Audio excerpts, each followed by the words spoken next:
So the next question goes to team hypothalamus. Name the neurosurgeon who popularized the role of endoscope in neurosurgery community. The options are Harvey Cushing, Henry Brem, Walter Dandy, or Ibn Carson.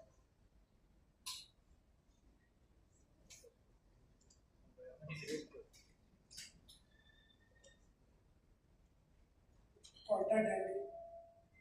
That's the right answer. Plus 10 for team hypothalamus.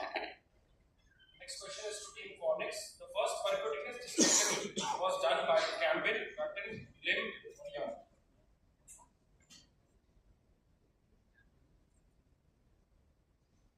Campbell, A. That's the right answer. Plus 10 for team phonics. The next question is to team guys. Mudra's plexus is located at the posterior end of inferior terminate, posterior end of middle terminate, anterior end of nasal spectrum, posterior end of nasal spectrum. C. Who answered? The question is for team chiasma. The question is for team chiasma. The posterior end of the inferior. That's the right answer. So the next question is to team Monroe. The mucosal valve at the distal end of nasolacrimal duct is called as the Haller's, Hassner's, Hardy, or Harris valve.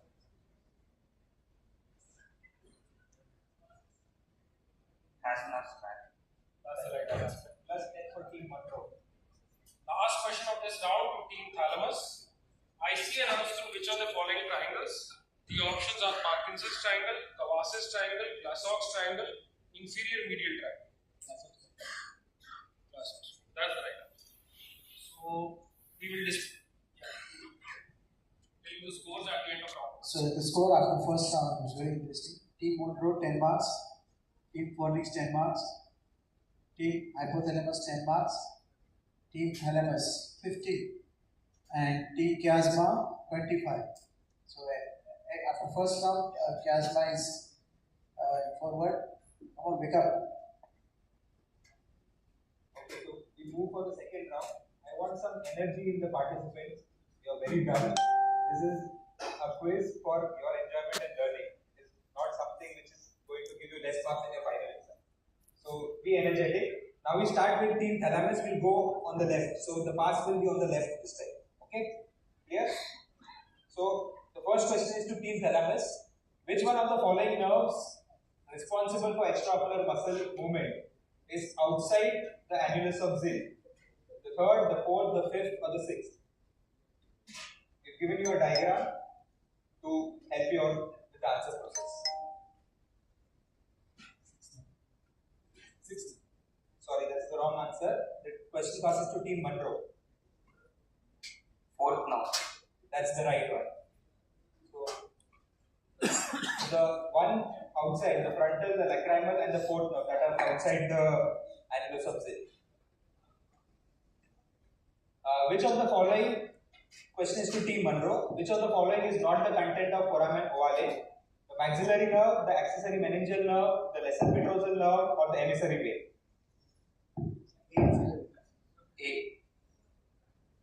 That's the right answer. Plus 10 to team Monroe. Please be very patient and attentive related to the questions being thrown to which team. So plus 10 to team Monroe, the answer is maxillary nerve. Can you identify the answer? That's right. Okay. So team Chiasma, your question is, during endoscopic neurovascular microvascular decompression of trigeminal nerve, which anatomical landmark is essential for preserving the superior petrosal vein? Is it the tentorial notch, the suprameatal tubercle, the inferior folliculi, or the cerebellar tonsil?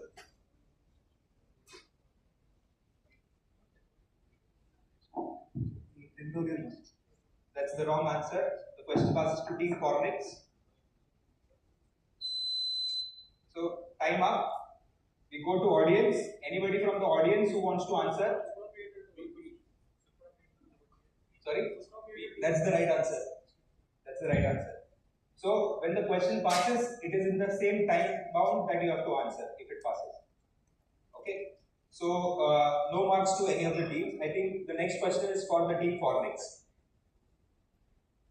Which lumbar level has the maximum craniocaudal dimensions of the intravertebral foramen? Is it L2, L3, L1, L2, L3, L4 or D12, L1? That's the wrong answer. Team hypothalamus.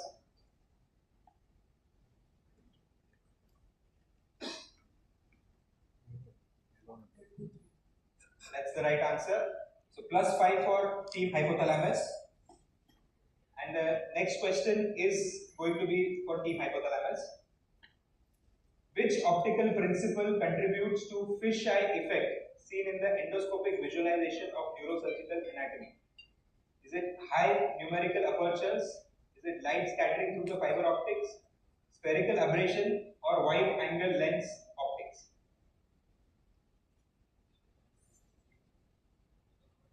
Wide angle lens optics. That's the right answer. So +10 for team hypothalamus. So team thalamus, are you ready? Okay. This is going to test you. What key innovation did the landmark study by Kassam et al. Introduce in endoscopic skull base surgery? Was it the transclavial approach, the multiportal endoscopy approach, the expanded endonasal approach, or the lateral supraorbital approach? That's the right answer. There was a very interesting story related to it where Dr. Kassam was booed in his presentation, but later on it has become the standard of care, the expanded endonasal approach. So, next question to Team Monroe. Which study demonstrated that the endoscopic third ventriculostomy or chronic choroid plexus coagulation had better long-term outcomes in treating a non-communicating hydrocephalus compared to BP shunting? Was it WAF 2005, Schroeder et al. 2002? WAF 2005. That's the right answer. +10. Impressive. Team Chiasma, are you ready? Which landmark study first introduced the concept of endoscopic endonasal surgery for pituitary tumor?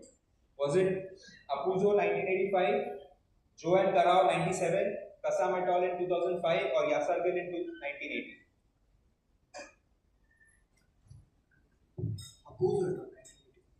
That's the wrong answer. The question passes to Team Cornish. Yeah, that's right. Joan Carao +5 for Team Cornix.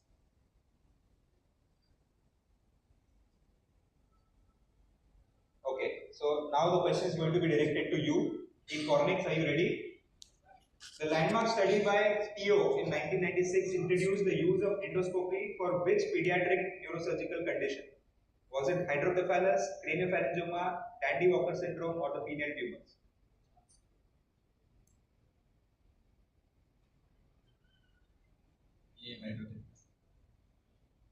That's the wrong answer. Team hypothalamus, you want to take a wild guess? You're running out of time. That's the wrong answer. The question passes to audience. Anybody interested in answering it? There's somebody raising the hand there. Yeah, that's right, sir. It's for craniopharyngiomas. So nobody scores in this question. So the final question of this round to Team Hypothalamus. According to the landmark paper by Fraser et al. In 2011, what is the most significant complication associated with endoscopic skull base surgery? Is it meningitis, CSF leak, visual impairment, or nasal obstruction? CSF leak. That's the right answer. +10 for Team Hypothalamus. So with this, we come to an end of round 2. After round 2,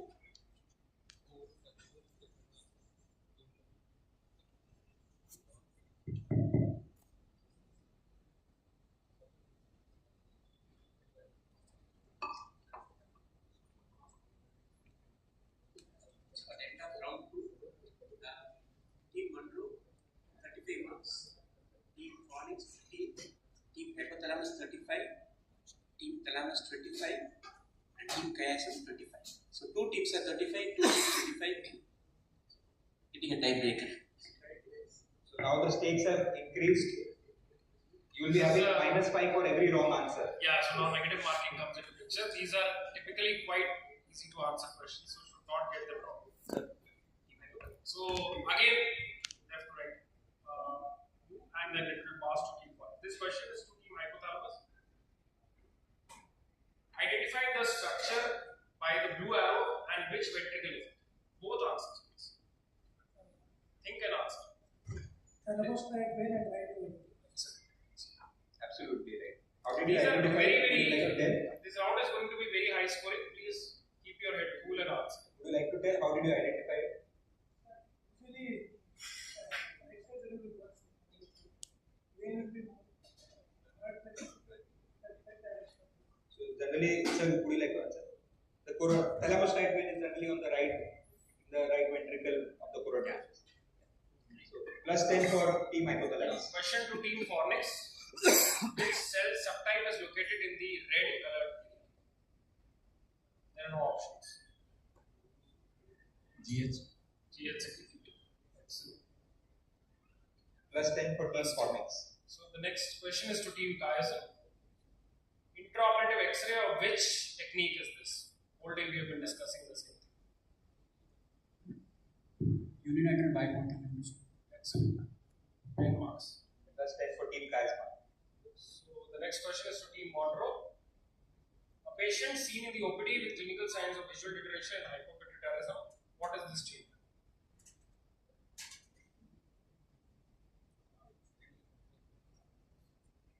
Craniopharyngeal. Absolutely right. +10 for team Monroe. Next question is to team Thalamus. Identify the structures in blue. There are two structures which you need to identify. Timer reset. Yeah. Eustachian tube and moving disposal. So it's partly right. Partly, yeah. So that is You want to take Taurus another, tube. if you want to take another guess, you can take another guess for this. This is slightly more difficult. Eustachian tube is right. The other one? You will not get a negative marking, so you can give a wild guess. It's a typically difficult question. So the So two we give it to structures you, opening of Eustachian tube and torus tubaris.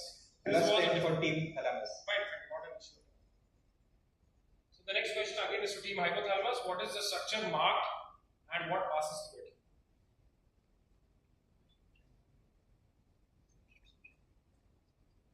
Foramen verbatim and maxillary bone.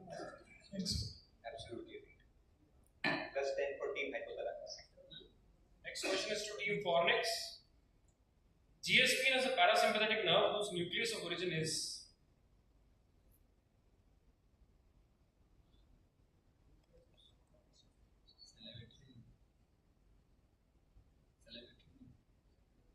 we'll have to be more specific. More specific. This is a very, very simple question.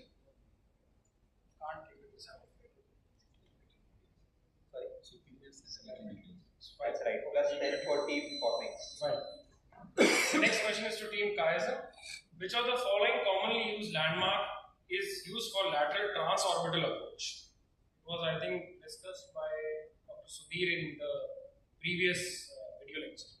What is the landmark that is commonly used for lateral transorbital approach? There are no options, sorry. The recurrent meningeal artery. Somewhere nearby. That's not the right answer. Passes to team Monroe. Timer. You want the entry for No, the intraoperative landmark. Very, very important. He showed the meningioma case. the orbit fissure. Timer. Time up. It's okay. And -5. left heart. -5. Team Chiasma. So the next question is to team Monroe. What is the frequency of carotid Doppler used in skull base surgery?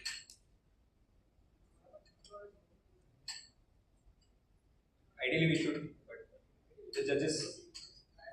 Yeah.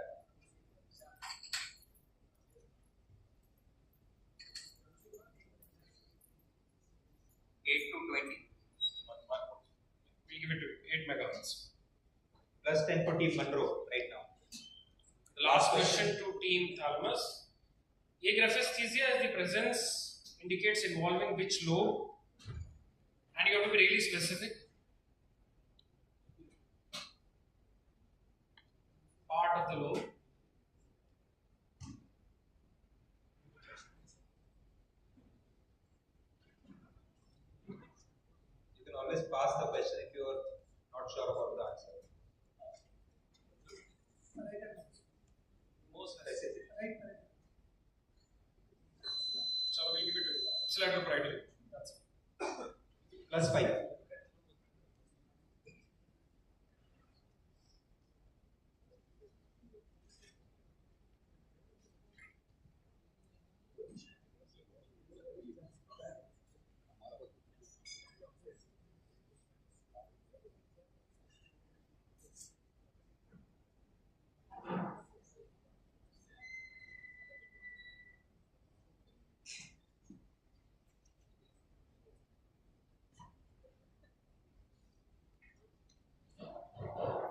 So only one round left, and it's a very interesting game. Team Monroe 50 marks, Team Phoenix 35, Team Hypothalamus 60 front, Team Thalamus 35, Team Chiasma 30. So it's a very close competition between this Phoenix, Thalamus, and Chiasma. Hypothalamus in Monroe is almost equal. Okay. So now this is going to be a buzzer round. This is going to be a buzzer round. The judges are going to observe who is going to press the buzzer first, and their decision is going to be the final one. Okay?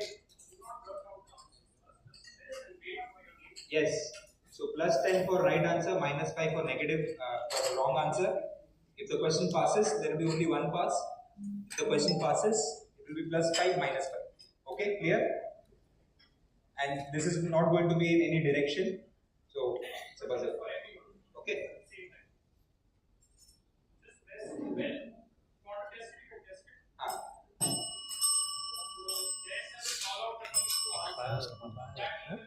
You can take the buzzers in front if you want. If you have the buzzers in front, you can put the yes, minus 5.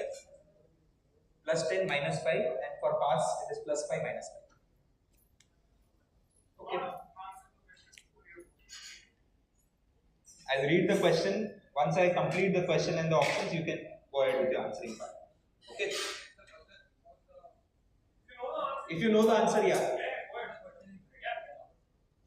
I'll stop immediately when you ask me to answer. Okay.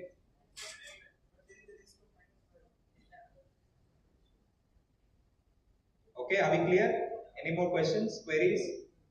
Okay, so the first question, pneumatization of frontal sinus starts at team hypothalamus. 2 years. That's the right answer. Plus 10 for team hypothalamus. Okay. It starts at 2 years, ends at 5 years. Okay. Next question. The vascularity of the superior team thalamus. Team thalamus? Yes.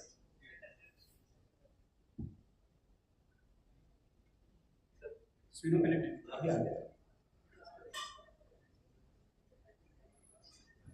We are given to team, which team? Team chiasma? Sphenopellectin. Team chiasma. Sorry? Sphenopellectin. That's the wrong answer. Minus 5. Anyone who wants to press here? Team Fornix. You have to press the buzzer. Anterior arachnoid. No. So once they answer, if it is wrong, you have to press the buzzer. Team Fornix. Sorry? Anterior ethmoidal. That's the right answer. Plus 5 for Team Fornix. Are we clear? Once they answer, if they are wrong, you have to repress the buzzer. Okay?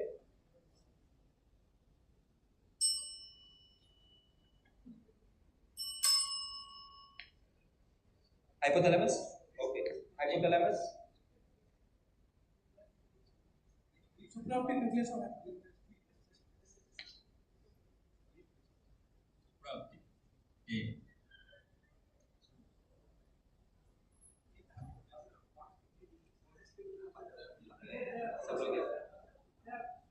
Okay. Team Fornix?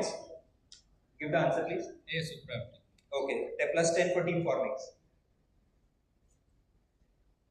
I repeat again, to clear any ambiguity, let me finish the question first, even though you know the answer. Let me finish the question, then you can press the buzzer. Because the moment you press the buzzer, I stop reading the question and it becomes very confusing. Okay? So, plus 10 for Team Fornix. The valley between, let me finish the question. The valley between two mountain view is encountered in Team Monroe. Yes, that's the right answer. It's seen in T-Live. Plus 10 for Team Monroe. Okay? Team Chiasma, you can put your the team name down so that it can be visible for the judges also. So the next question, the full form of PECF, Team Hypothalamus. Posterior endoscopic cervical forward.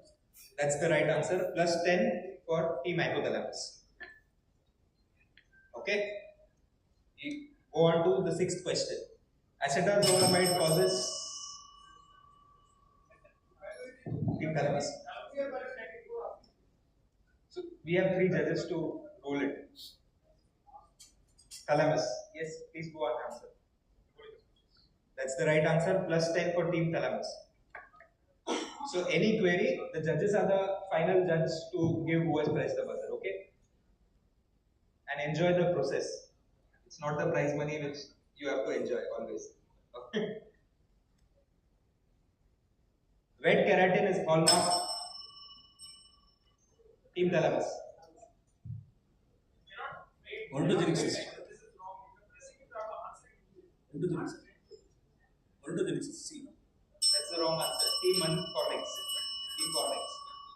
Minus 5 for team thalamus. Capillary granule. No, wrong answer. Minus 5. Minus 5. Minus 5. Both the teams have minus 5. The question is for the audience. It is open to the audience. That's the right answer. Adamantinomus parapharyngioma. So minus 5 for team thalamus and cornix. Brachyury is used in. Somebody from here says. So I'll redo the question. Let me finish the question. I know you are very energetic. You know the answer. Brachyury is used to identify team chiasma.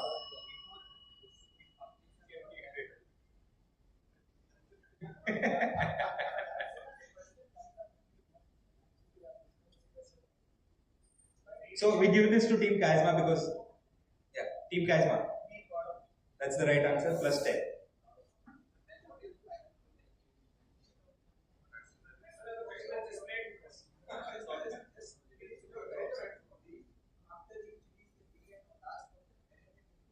Ask them to raise the hand at least. Ask them to raise the hand. This will be confusing. The ring will be confusing. Ask them to raise the hand at least, so you can see that first who raised the. You will be confused who has pressed the buzzer first.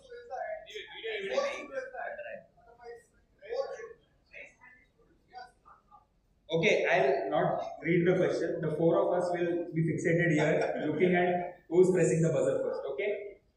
Okay. Buzzer with hand would be better option. Okay? Buzzer with hand.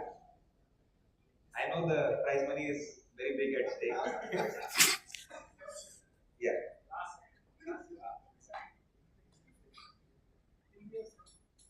Should I go ahead? Clear? Okay, brachyury was for chordoma. Team chiasma plus 10 for this question. Chiasma.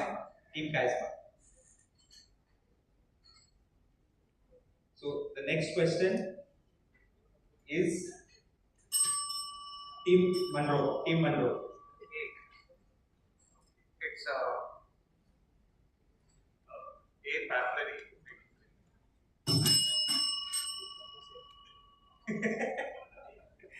B. Optic pathway glasses. Who says optic pathway? Team thalamus. Wait, no, sir. Papillary. Papillary. Yeah. Plus 10 for Team Monroe. I'm sorry. This is my bad. Okay. So the next question is.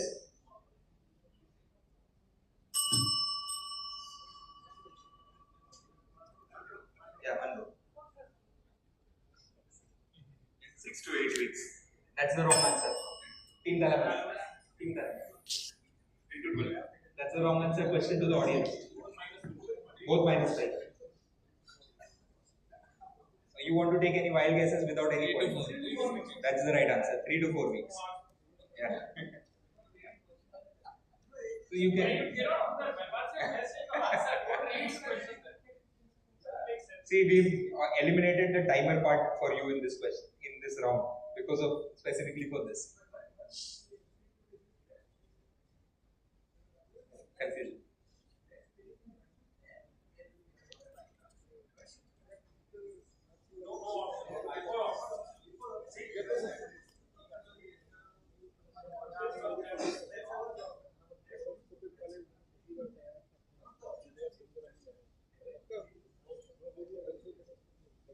Okay.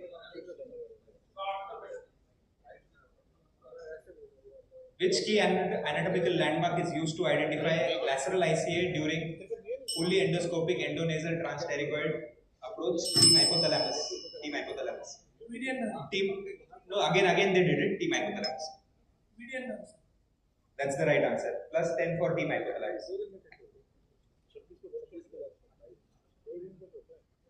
Should I go ahead? Okay. So the 12th question. Which anatomical corridor is primarily utilized when performing a medial transorbital endoscopic approach to optic canal? Team Chiasma. That's the right answer. Plus 10 for Team Chiasma. I think we should have framed the question in a longer way. It takes more time. Okay, so next question. I want you guys to learn also along with this. Full form for PSLD. Team phonics. PSLD was very long. Team phonics.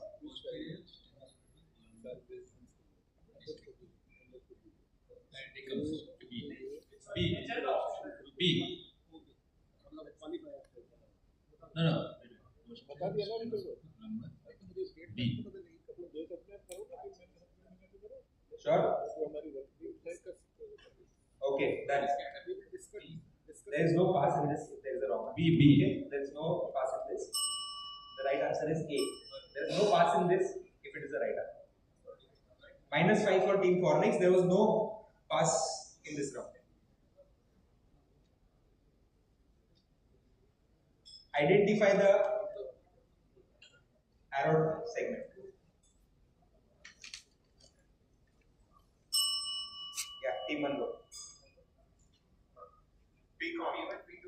PCOM. That's the right answer. PCOM. It's the posterior communicating artery. That is the trick. You can see bilaterally. You can see posterior communicating artery. Okay. So the final question: which of the following structure is not a landmark for foramen Monro while doing? Let me finish the question.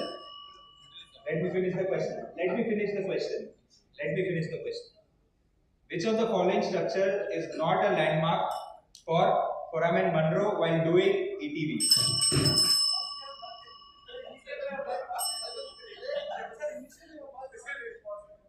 Hand extra for lifting hands. You don't double. Okay, we leave this question. We leave this question. I have one more new question. I'll give you one new question. Okay, that will be the final question. So that was the internal cerebral vein. Before we go to the final question, which study significantly contributed to understanding the endoscopic endonasal approaches to cavernous sinus? This is the final question. Team Chiasma. That's the wrong answer. -5. C. Kappa Bang. -5. It's De Devitis. -5 for 3 teams. -5 for 3 teams. So we go to the scores.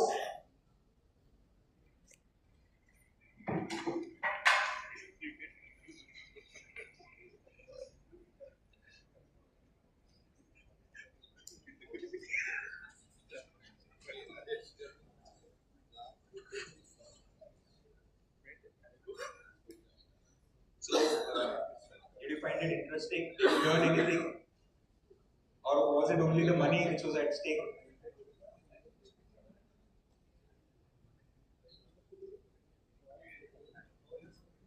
No. Relevant questions? Thank you.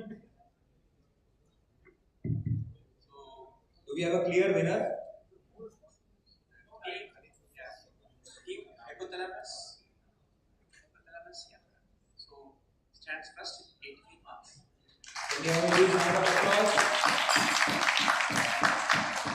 Team Monroe second with 75 marks. And Team Chiasma 40 marks. Third Chiasma. And Team Phonics and Thalamus 35 each. Great job. Congratulations So for it was everybody. your last minus negative marking which led to you losing the third prize. Okay. So can we have the winners on the stage? We can have a small photograph with all the participants.